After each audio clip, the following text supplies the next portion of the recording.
On to page 3. This reads, use the counting principle. We've been using this. Use the counting principle to find the probability of the following. Number 14. Choosing the 8 winning lottery numbers when the numbers are chosen at random from 0 to 9.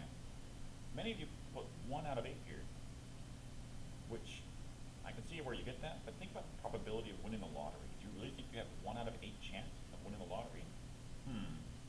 Something seems wrong. If you've ever watched the Powerball, they choose out a ball with a number on it. In this case, they're doing it 8 times. In order to win the lottery, you have to get the first ball right.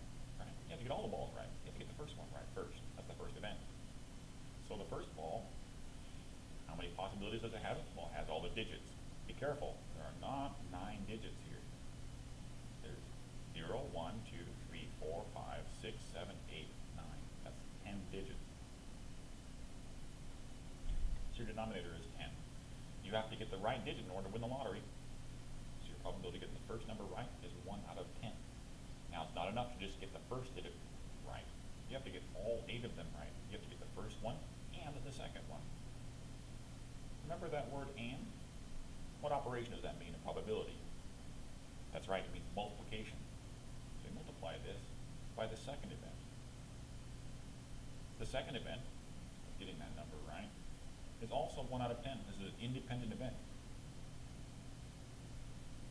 The probability of getting that second ball right has nothing to do with your first ball, right? So it's not going to be a different denominator. It's going to be the same. 1 out of 10. That's 2 balls. We have to do this 8 times, guys.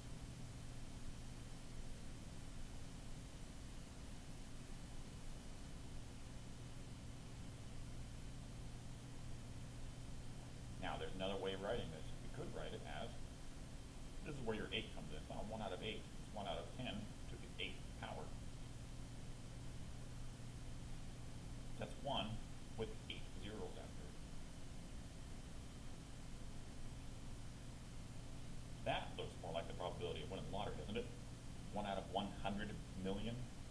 Yeah, don't quit your day job. Don't quit high school. Go play the lottery. You don't have a 1 out of 8 chance of winning. Much less than that. Number 15. What's the probability of rolling a 4 on each of 4 number cubes? Dice. This is an analogous problem to the one we just solved. We just changed the number of events going on from 8 to 4, and the probability of winning from 1 out of 10 to 1 out of 6. So there's only one way you can roll a die and get a 4 out of the 6 possible numbers. We do this 4 times.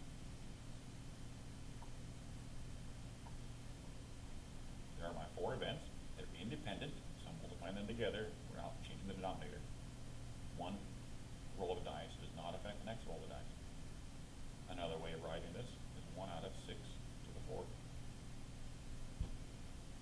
Now, I did say on the test you don't have to, if you have big numbers like this, you don't have to simplify. So I'm not expecting you to. This is fine, 1 out of 6 to the 4th. If you wanted to multiply it out, I suppose you could. 36 times 36, because 36 is 6 times 6. 6 times 6 is 36. 6 times 3 is 18 plus 3 is 2, 21. Drop my 0 down, 3 times 6, 18. 3 times 3 plus 1 is 1080. Add those together, it's 6921. Alright, you didn't have to do this. In fact, I'm not going to do the rest of the problems. 16. Jason and Kyle both choose a number from 1 to 10 at random. What is the probability that both numbers are odd?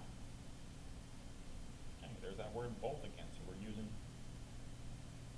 we have to have Jason's number be odd and Kyle's number be odd. Well, for Jason, how many numbers could he pick total? He could pick any number from 1 to 10. How many of those numbers are odd? Well, he could pick 1,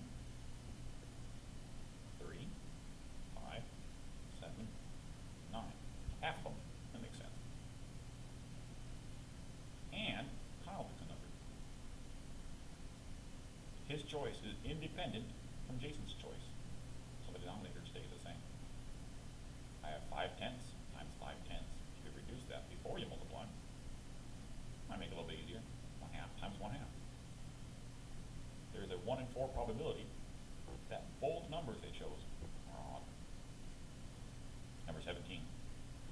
A A drawer contains 4 red socks, 3 white socks, and 3 blue socks.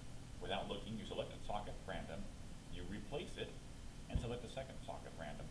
What is the probability that the first sock is blue and the second sock is red? If I'm replacing something, is this independent or dependent probability? It's independent. I'm replacing it. The denominator stays the same. So, the probability that the first sock is blue is simply 3 out of my total number of socks. 4 plus 3 is 7, plus 3 is 10. There's my operator and, which means multiplication. The second sock being red, well, there's 4 red socks. Go Red Sox. 4 out of 10. Remember, when you multiply fractions together, just like in these other problems, you multiply the numerators together. 4 times 3 is 12. And you multiply the denominators together. 10 times 10 is 100. This lends you right up for percent if you wanted to. 12% chance. Number 18. 2 urns each contain green balls and blue balls. Urn 1 contains 4 green balls and 6 blue balls, and urn 2 contains 6 green balls and 2 blue balls. A ball is drawn at random from each urn. What is the probability that both balls are blue? Again, this is an independent probability. The 2 urns are separate, they don't affect one another. So the probability of drawing a blue ball from urn 1 is 6 blue balls out of 10 balls total. And, both implies an and, you also have to get the second urn having a blue ball. And that's 2 blue out of 8 total balls.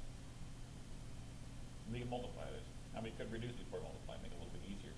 6 tenths gives you 3 fifths. 2 eighths is 1/4. And you get 3 out of 20. Or 15%. Number 19. Find the probability that 3 students chosen at random were all born on a Wednesday. Again, this is an independent probability. Babies have no effect on other babies on what day of the week they were born, especially when you're finding them at, 12, 15 years later. So, the first student, what probability does the first student have of being born on a Wednesday? Well, it has to be Wednesday. It's only one Wednesday of the week.